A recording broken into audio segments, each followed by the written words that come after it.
When courts speak but states don't listen, why enforcement is the real human rights crisis? Winning a human rights case is not the same as getting justice. Courts can issue powerful judgments, rights can be clearly recognized, violations can be proven. And yet, nothing changes on the ground. This is the uncomfortable truth behind many African human rights cases, and it is where the real crisis lies. Recognition without enforcement. In part one, I discussed how African human rights bodies have enforced socioeconomic rights indirectly by linking them to civil and political rights such as life, dignity, and property.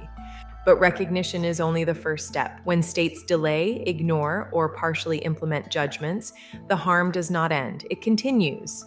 Displacement persists, livelihoods remain destroyed, communities stay in limbo. At that point, noncompliance itself becomes a human rights issue. Why compensation is not enough? Many states respond to adverse judgments with one solution: money. Compensation matters, but compensation alone does not restore dignity. For communities displaced by mining, conservation, or climate projects, justice often requires return of land or secure tenure, participation in decisions that affect their future, guarantees that the harm will not happen again.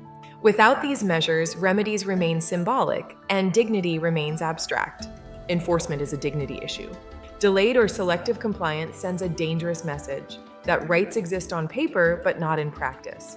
For affected communities, prolonged non-implementation means years of uncertainty, dependency, and exclusion.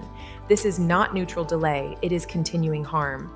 A dignity-centered approach would recognize that failure to implement judgments perpetuates the original violation.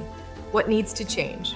If African human rights law is to remain credible, enforcement must move to the center of the conversation. That means clearer timelines for implementation, stronger supervision of compliance, remedies that address structural harm, not just past loss. Human rights protection does not end with a judgment, it begins there. The question we need to ask: if states can ignore human rights judgments without consequence, what message does that send about the value of human dignity? And more importantly, how long can a rights system survive on recognition without enforcement?